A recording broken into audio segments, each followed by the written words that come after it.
Hello everyone, welcome back to OT expert. देवभूमि में आपका स्वागत है।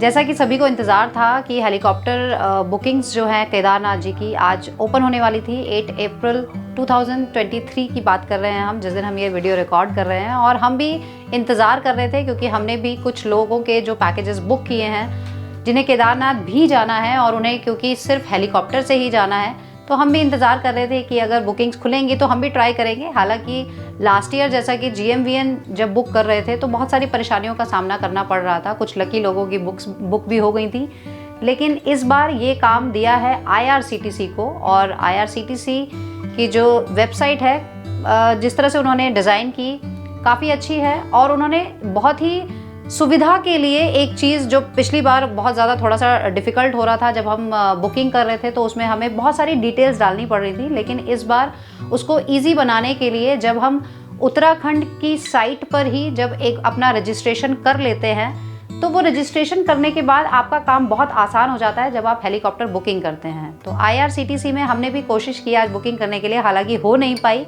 क्योंकि बहुत एक साथ जब ट्रैफिक आता है एकदम से बुकिंग्स खुलती हैं। लोग इंतज़ार कर रहे थे। पहले ये 6 तारीख को ओपन होने वाली थी, लेकिन 6 अप्रैल को ये अपडेट आया कि 8 अप्रैल को अब ये ओपन होंगी। और आज 8 तारीख है जब हम ये वीडियो शूट कर रहे हैं।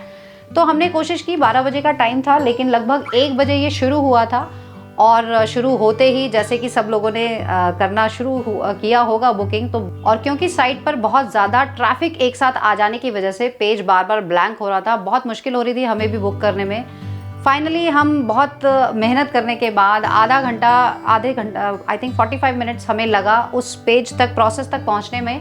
पेमेंट प्रोसेस आई थिंक शायद पेमेंट गेटवे पे या तो ट्रैफिक की वजह से या क्योंकि कुछ ना कुछ रहा होगा, बहुत ही ज़्यादा स्लो था प्रोसेस पेमेंट का। हम वहाँ तक पहुँचे किसी तरह से, और लेकिन हमने पेमेंट किया, पेमेंट हो गया, लेकिन उसके बाद भी पेज ब्लैंक आया और हमारे पैसे कटने का हमें मैसेज आ गया, लेकिन हमारी जो कॉन्फर्मेशन थी वो हमें नहीं मिली। इसीलिए फिर बाद में हमने थोड़े टाइम के बाद उसको जब दोबारा लॉगिन करके चेक किया तो उसमें हमें पहले पेंडिंग शो कर रहा था, लेकिन उसके बाद हम सोच रहे थे शायद कंफर्म हो जाएगा, लेकिन बाद में वो कैंसिलेशन का हमें वहाँ पर मैसेज आ गया। तो हमारी टिकट्स तो बुक नहीं हुई, लेकिन पैसे अभी तक तो कट गए हैं इंस्टेंट, क्योंकि रिफ़ंड नहीं होता है, थोड़ा प्रोसेस में टाइम लगेगा। अब वो रिफ़ंड जब आएगा तब आएगा। लेकिन हम आपको यही बताना चाहते हैं कि ये जो पूरा प्रोसेस है, वैसे तो मैं आपको कहना चाहूँगी कि केदारनाथ यात्रा जो जितने लोग कर सके पैदल ही यात्रा करें, हेलीकॉप्टर बुकिंग के चक्कर में ना पड़े। अगर डायरेक्ट वहाँ जाकर मिल जाए तो बहुत अच्छी बात है, आप लकी होंगे। लेकिन अगर आप हेलीकॉप्टर बुकिंग प्रायर करना चाहते हैं तो उसके लिए जो तरीका है वो हम आपको ज़रूर बता देते हैं। होना ना होना देखिए वो तो आपकी किस्मत के ऊपर भी डिपेंड करता है। तो मैं उस प्रोसेस को बताना चाहती हूँ। IRCTC को इस बार ये काम मिला है और heliyatra.irctc.co.in पर आप जैसे ही लिंक पर क्लिक करेंगे, वहाँ पर आपको ये यात्रा के बारे में पूरी जानकारी दी जाएगी कि आप किस तरह से हेलीकॉप्टर को बुक करें। लेकिन उस बुकिंग के लिए कुछ अभी छोटे छोटे स्लॉट्स बनाए गए हैं। जैसे कि पहला स्लॉट जो आज 8 अप्रैल को खुला था वो सिर्फ 5 दिनों के लिए खुला था। 25 अप्रैल से लेकर 30 अप्रैल तक की जिन लोगों ने अपनी यात्रा फिक्स की है केदारनाथ जी के लिए, जो इस समय पर केदारनाथ जी पर पहुँचेंगे और उन्हें हेलीकॉप्टर बुक कराने थे, ये स्लॉट अभी उनके लिए ओपन हुआ था। इसके बाद अभी 1 मई से जिन लोगों की यात्राएं हैं केदारनाथ जी में, उनके लिए अभी स्लॉट दोबारा ओपन होंगे, लेकिन वही थोड़े थोड़े टाइम स्लॉट्स में इस बार ओपन किए जाएंगे। हालांकि पिछली बार शायद 15 से 20 दिन का स्लॉट हमें मिल रहा था, लेकिन इस बार हमें ये लगभग 5 से 10 दिन का ही मिलेगा मैक्सिमम। उसके लिए आपको अपडेट रहना पड़ेगा। लेकिन सबसे ज़रूरी बात कि आप हेलीकॉप्टर बुकिंग या अपनी कोई भी यात्रा बिना रजिस्ट्रेशन के कंप्लीट नहीं कर सकते हैं, क्योंकि जब तक आपका रजिस्ट्रेशन कंप्लीट नहीं होगा आप यात्रा में, जहां पर अगर हेलीकॉप्टर तो खैर बुक होगा ही नहीं क्योंकि वो प्रोसेस मैंडेटरी है वहां पर, लेकिन अगर आप फिजिकली भी जाएंगे, बाय रोड आप जा रहे हैं, तो वहां पर बीच बीच में चेक पोस्ट पर आपकी चेकिंग भी की जाएगी। बेसिकली देखिए, ये सारा जो प्रोसेस किया गया है ये एक आपके यात्री की सुविधा के लिए किया गया है। अगर गवर्नमेंट को पहले से पता होगा कि इतने रजिस्ट्रेशंस हो चुके हैं, कितने लोग जाने वाले हैं, तो एक तैयारी पहले से बन जाती है। तो हम सबको भी इस पर काम करना चाहिए, इस पर अमल करना चाहिए कि अगर हम यात्रा करने जा रहे हैं तो रजिस्ट्रेशन करा कर ही जाएं। बिना रजिस्ट्रेशन के, क्योंकि कुछ लोग होते हैं जो झट से प्लान बना लेते हैं और एकदम से चल पड़ते हैं अपनी गाड़ी उठाकर या किसी के साथ चले जाते हैं कि चलिए यात्रा पर चलते हैं। तो देखिए ऐसा नहीं है, आप अपना रजिस्ट्रेशन पहले ही करा लें। जो भी आपको छुट्टियों के हिसाब से आप अपनी डेट सेलेक्ट करते हैं, 1-2 दिन का आप अमेंडमेंट बाद में अगर आपको लगता है प्रोग्राम चेंज हो रहा है तो उसमें ये सुविधा दी गई है कि आप उसमें अमेंडमेंट कर सकते हैं। लेकिन वो डिपेंड करता है कि आपके उन डेट्स पर, जिन डेट्स पर आप अमेंडमेंट करना चाहते हैं वहाँ पर अवेलेबिलिटी है या नहीं। क्योंकि जब आप उत्तराखंड की साइट पर ये रजिस्ट्रेशन करते हैं तो वहाँ पर आपको अवेलेबल सीट्स दिखाता है कि इस डेट पर कितनी सीट्स अवेलेबल हैं किस धाम के लिए। तो चारों धामों की अवेलेबिलिटी आपको ऑनलाइन पता चल जाती है, उसके अकॉर्डिंग ही आप अपना प्लान बनाएं।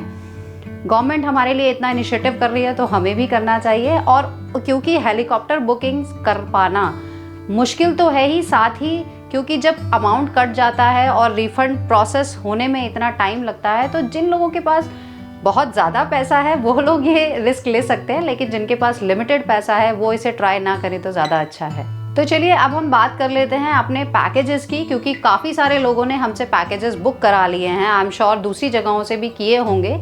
आप कहीं से भी पैकेज बुक कराएं, लेकिन आपके लिए अच्छा होगा अगर आप जल्दी से जल्दी पैकेज बुक कराएंगे।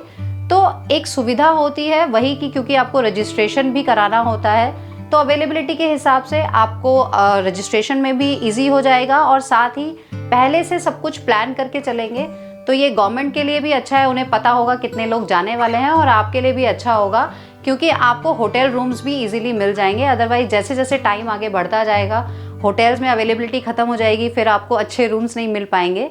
हमने भी कुछ इस तरह के पैकेजेस तैयार किए हैं। जो लोग हमें कॉन्टैक्ट करते हैं हम उन्हें एक लिंक भेजते हैं जिसमें हमने 3 पैकेजेस रखे हैं। डिलक्स पैकेज है जो हम पर पर्सन कॉस्ट, हमने एक चार्ट बनाया हुआ है, उसमें हमने तीनों packages deluxe, premium and luxury package है, उनकी तीनों के पर पर्सन हमने कॉस्ट दी है अकॉर्डिंगली 2 लोग, 4 लोग, 6 लोग, क्योंकि हम अरेंज करते हैं 1 कार 1 फैमिली। ऐसा नहीं है कि कोई हम बसेस भेजते हैं उसमें बहुत सारे सीट्स जैसे कि होते हैं फिक्स डिपार्चर्स जिनको बोलते हैं, वो नहीं हम करते हैं। हम लोग 1 कार 1 फैमिली ही करते हैं। इसलिए थोड़ा एक्सपेंसिव ज़रूर होता है, लेकिन हर कोई हर किसी के साथ कंफर्टेबल फील नहीं करता है। इसलिए हमें लगता है कि अपनी फैमिली के साथ जाएंगे तो आप ज़्यादा एंजॉय कर पाएंगे। उसके लिए आपको पैकेज समझना कैसे है वो मैं थोड़ा सा इसमें ब्रीफ करना चाहती हूँ कि जब आपको वो लिंक मिलता है, एक तो उसमें आइटनरी पूरी होती है, तो आपको वहाँ पर सब कुछ बहुत ही डिटेल में दिया जाता है कि आप जिन जिन जगहों पर जा रहे हैं, जिन जिन धामों पर आप जा रहे हैं, वहाँ पर बीच में आपको कौन कौन सी जगह देखने लायक हैं वो आप कवर कर सकते हैं। क्योंकि 4 धाम रोज़ रोज़ नहीं किए जाते हैं, तो थोड़ा एक्स्ट्रा टाइम निकाल कर आप आ सकते हैं। लेकिन हाँ, अपने ऐसा ना हो वो स्थान देखने के चक्कर में आप अपने यात्रा जो मेन डेस्टिनेशन है वहाँ पर टाइमली ना पहुँच पाएँ, तो उसका भी थोड़ा ध्यान रखें। अगर कुछ नंबर ऑफ़ डेज़ आप बढ़ा सकते हैं तो वो बहुत अच्छी बात है, लेकिन अदरवाइज़ अगर आपके पास टाइम कम है तो रिस्क बिल्कुल भी ना लें।